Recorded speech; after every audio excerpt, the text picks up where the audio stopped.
कौन सतरे रही बाबा केदारनाथ रहस्य। बाबा केदारनाथ कौन सतरे आसती निज भक्तों को दर्शन देवाकू। तेबे आसंतु जानिबा कौन रही यार रहस्य। आज आमे आपनकू केदारनाथर एमिति एक घटना विषय कहबू। एहाको सुनिला परे बाबा केदारनाथଙ୍କ प्रति आपणकर भक्ति भाव भी बढ़िजिवो। केदारनाथ मंदिर उत्तराखंड राज्य अवस्थित। यह एक प्राचीन शैव क्षेत्र अटे। महादेवଙ୍କ द्वादश ज्योतिर्लिंग मध्यरु अन्यतम, जोठी महादेवଙ୍କର ज्योति सर्वदा विद्यमान अछि। एहांकु जाग्रत महादेव बोली भी कहा जाए। सुनिबाकु मिले काल भी भय करे महादेवଙ୍କୁ, तेणु से महाकाल।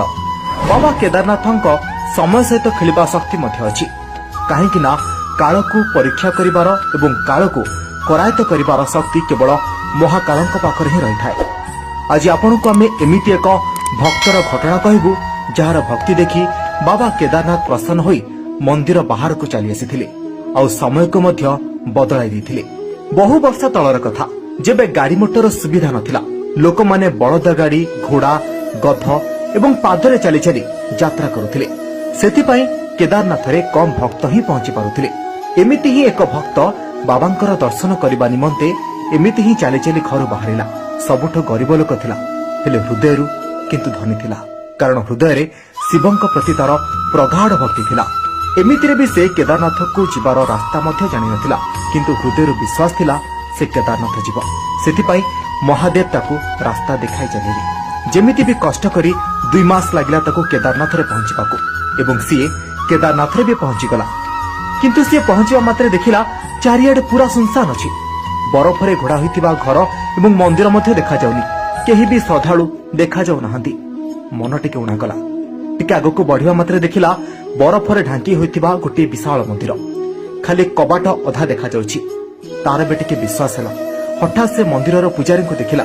से देखिला पुजारी मंदिर को बंद करी निज घर को फेरुथिले। से पुजारी को पाखको जाय पचरिला, पुजारी महाशय, मु केदारनाथ बाबांको दर्शन पई आसीछि।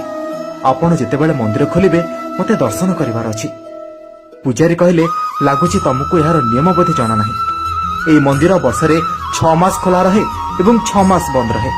दीपावली परदिन ए मंदिर को बंद कर दिया जाए। एबे मंदिर 6 मास पर पुणी एप्रिल मासरे खोला हेबो। एबे तो केदारनाथ मंदिर 6 मास पर ही खोलिबो। खोलिबा परे आपण जे केदारनाथंकर दर्शन मन भरि करि परिबे। एबे आपण जानते। यह सुनिबा परे भक्त आश्चर्य होई गला एवं कहला, पुजारी महाशय, मु 2 मास पादरे चली चली बहु कष्ट करे एठाको आसीछि। मु फेरी जाई परिबे नाही। मु केदारनाथंकर दर्शन करने चाहूँगी। मते गोटे थर दर्शन कराई दियो, तापरे मु चली जीवी। पुजारी महाशय विरक्त होई कहले, मु एमिति करि परिबे नाही। हेले तो आपण 6 मास पर आसंतु, नहले एई पाखरे रही 6 मास अपेक्षा करंतु। किंतु दर्शन 6 मास पर ही हेबो। कहिबाकू गले तमे एठी गोटे राति भी बिते परिबो नाही, कारण एठारे बहुत ठंडा पड़े। एबे भलो हेबो आपण 6 मास पर आसंतु, नहले ठंडा रे निजर मृत्यु होई जिवो। एमिति कहि पुजारी सेठारु चली गले। से गरीब भक्त न मानी सेठारे बसी रहिला। ना ता पाखरे किछि खाइबा थिला, ना ठंडारू रक्षा पाइबा पई किछि कंबळ थिला। किछि नथिला ता पाखरे।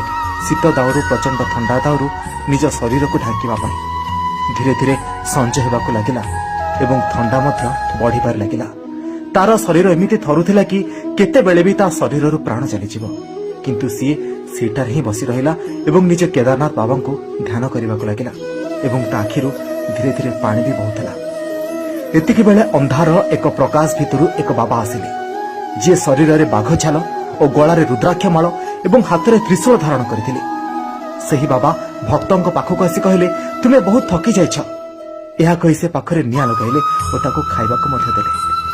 से भक्त बाबा देथिबा खाद्य खाई सेठारे ही सोई पड़िला एवं से उठिला परे मंदिर पाखरे बसी केदारनाथ बाबा को कहला, बाबा मते थरटे दर्शन दियो, मु एठारु चली जीवी। एतिकी बेले से देखिला चारियाडे श्रद्धालुंकर भिड़।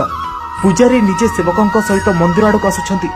से विश्वासर सहित जाय पुजारी को जाय पचारला, पुजारी महाशय, ए मंदिर कौन आज खोला जिवो?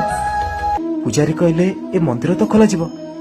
भक्त आश्चर्य पचारला कि पुजारी महाशय, आपण तो काली कहउतिले मंदिर 6 मास पर खोलिबो, किंतु आज ए नियम केमिति बदलिला?